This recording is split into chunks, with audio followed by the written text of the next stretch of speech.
একটা পুরনো দরজা খোলা, বন্ধ হয় না আর, তবুও দাঁড়িয়ে আছে বুক টান করে, যেন শত বছরের ইতিহাস পাহারা দিচ্ছে। মুক্তাগাছার জমিদার বাড়ি এটা শুধু এক খণ্ড স্থাপত্য নয়, এটা এক হারিয়ে যাওয়া সময়ের নীরব সাক্ষী। দেওয়ালের ফাঁকে ফাঁকে জমে থাকা গল্পগুলো যেন আজও বাতাসে ভেসে বেড়ায়, আর আমরা সেই গল্প শুনতে বাইকে চেপে রওনা হলাম। এই পথে ছিল রাজকীয় স্মৃতি, ছিল খাঁটি মিষ্টির গ্রান, আর ছিল বন্ধুদের অকৃত্রিম হাসি। চোখে দেখা মনের ছোঁয়া সব মিলিয়ে এক আবেগের যাত্রা।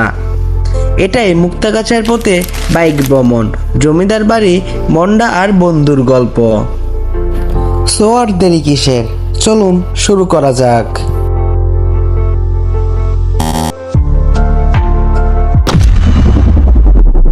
তো আলহামদুলিল্লাহ গাইস, আমরা অনেকটা পথ চলে আসছি আর আমরা এখন জেল রোড ময়মনসিংহ। আর এই হচ্ছে আমাদের সবগুলো গাড়ি এখানে ফুয়েল নিতেছে। আলহামদুলিল্লাহ ফর এভরিথিং। তো আমরা রিল্যাক্সে যাব, ট্যুর দিব, ভালো লাগবে। আর এই হচ্ছে সাদমান, যে মোটো ব্লগ করতেছে, অ্যান্ড দ্যাটস ইট। মোটো ব্লগে দেখতে পারবেন উইথ জিএস এক্সার। এই হচ্ছে বান্দা, গুড বয়।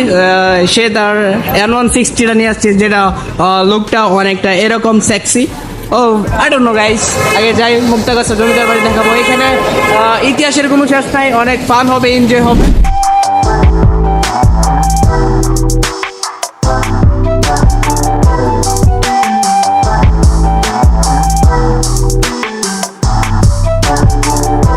তো অলরেডি আমাদের সব বাইক রেডি হয়ে গেছে। এই হচ্ছে বাইকগুলো, অ্যান্ড দ্যাটস ইট গাইস। সবাই রিল্যাক্সে ট্যুর দিবা, আস্তে আস্তে চালাই ভাই, তুই আস্তে চালাইস, হেলমেট পরে বলবো। এন্ড দিস ইজ গাইড, আস্তে বাবা।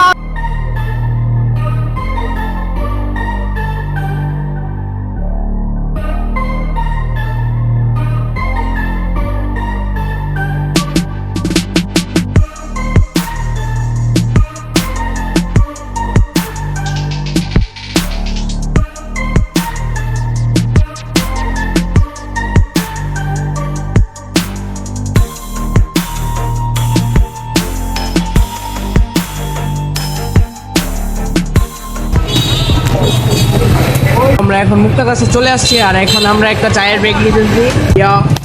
Yes this is Mamun. আজকে সে গাড়ি ড্রাইভ করছে, অনেক ভালো ড্রাইভ করছে গাড়ি।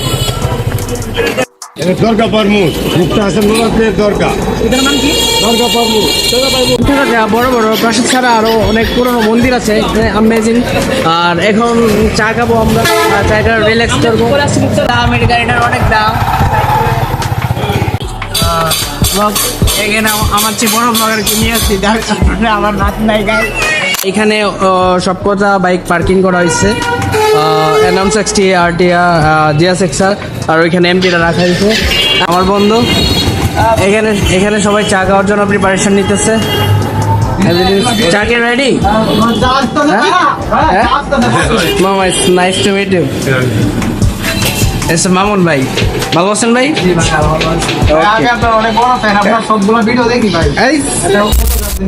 খাওয়াচ্ছে আমাদের এই যে মামা আর কি।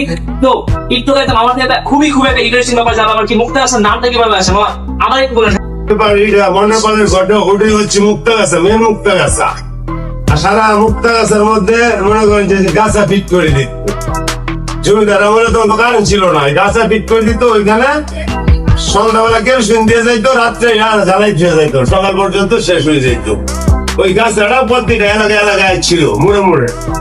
এখন মনে করেন কি ওটা এখন নাই। মুক্তাগাছার নাম ওদিক দিয়ে ওরাই গাছাটা পরিচালনা করতো, যার জন্য এই মুক্তাগাছা। দেখতেই পারলেন, আমরা খুব একটা ইন্টারেস্টিং ব্যাপার জানলাম আর কি। মুক্তাগাছার নামটা কিভাবে আসলো। তো আমরা এখন যাবো মুক্তাগাছার জমিদার বাড়িতে, তারপর যাবো মনটা খেতে। তো এখন যাওয়া যাক মুক্তাগাছার জমিদার বাড়িতে। ফাইনালি আমরা মুক্তাগাছা জমিদার বাড়ির সামনে। এই হচ্ছে জমিদার বাড়ি, দ্যাটস ইট। এখানে বাইকগুলো পার্কিং করছি, আর আমি এখন যাব ভিতরে এন্ট্রি নিব, দেখবো। লাইফে প্রথমবার আসছি, সুন্দর দেখতে। So let's go. 1820 সালের দিকে এই জমিদার বংশের সূচনা হয়। মূলত রাজা জগৎকিশোর আচার্য চৌধুরী ছিলেন মুক্তাগাছার প্রভাবশালী জমিদারদের একজন। এই জমিদার পরিবার 14 পাণ্ডব নামেও পরিচিত ছিল, কারণ একসাথে 14 জন ভাই মিলে এখানে জমিদারি পরিচালনা করতেন। তাদের প্রতিপত্তি, দানশীলতা ও সংস্কৃতির প্রতি আগ্রহ ছিল কিংবদন্তি তুল্য। মুক্তাগাছার জমিদাররা শুধু অর্থের ভিত্তিই নয়, ছিলেন শিক্ষা, সংস্কৃতি ও শিল্প চর্চার পৃষ্ঠপোষক। বিখ্যাত নাট্যকার দীনবন্ধু মিত্র এর নাটক নীলদর্পণ এই জমিদার বাড়ির নাট্যমঞ্চে মঞ্চস্থল হয়েছিল। জমিদার বাড়িটি একসময় দৃষ্টিনন্দন স্থাপত্যশীলতার নিদর্শন ছিল। লাল ইটের তৈরি এই প্রাসাদে ছিল অসংখ্য কক্ষ, বারান্দায় সিংহদ্বার ও বিশাল অন্দের বাগান। এখন কিছুটা ধ্বংসপ্রাপ্ত হলেও এখনও দাঁড়িয়ে আছে বাংলার ইতিহাসের এক গৌরবময় সাক্ষ্য হয়ে। এই জমিদার পরিবারের দান অনুদানে মুক্তাগাছায় অনেক স্কুল, ধর্মীয় প্রতিষ্ঠান এবং হাসপাতাল প্রতিষ্ঠিত হয়েছিল। আজও অনেক মানুষ এই পরিবারকে শ্রদ্ধাভরে স্মরণ করে। শেষ কথা, মুক্তাগাছার জমিদার বাড়ি শুধু একটি পুরনো স্থাপনা নয়, এটি আমাদের সংস্কৃতি ও ঐতিহ্যের জীবন্ত নিদর্শন।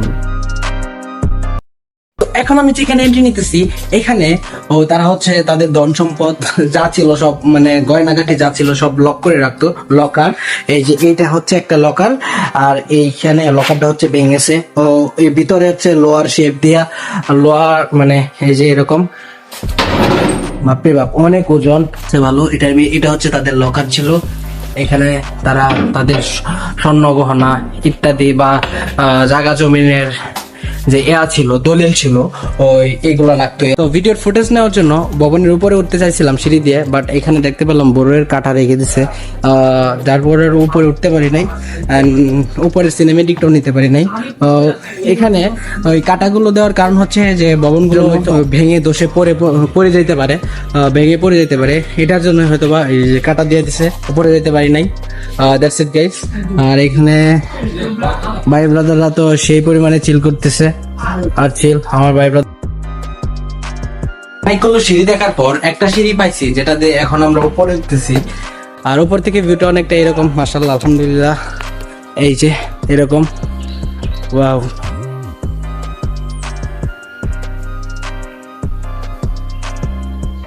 ফাইনালি আমরা সবাই এখান থেকে বেরিয়ে যাচ্ছি। এই হচ্ছে আমাদের গ্যাং। এখন আমাদের মিশন হচ্ছে জমিদার বাড়ি দেখা হয়েছে, এখন আমাদের নেক্সট মিশন হচ্ছে মন্ডা খাইতে হবে আর মন্ডা রিভিউ করতে হবে। That's it. It's funny. So let's go to monda shop. মন্ডা কেমন লাগবে? মন্ডা আমি আসলে পার্সেল নিয়ে যাবা নাকি টেস্ট করবা? তখন ও আচ্ছা, আমরা আসলে কেউ আজকে মন্ডা খাই নাই, আমরা ট্রাই করব।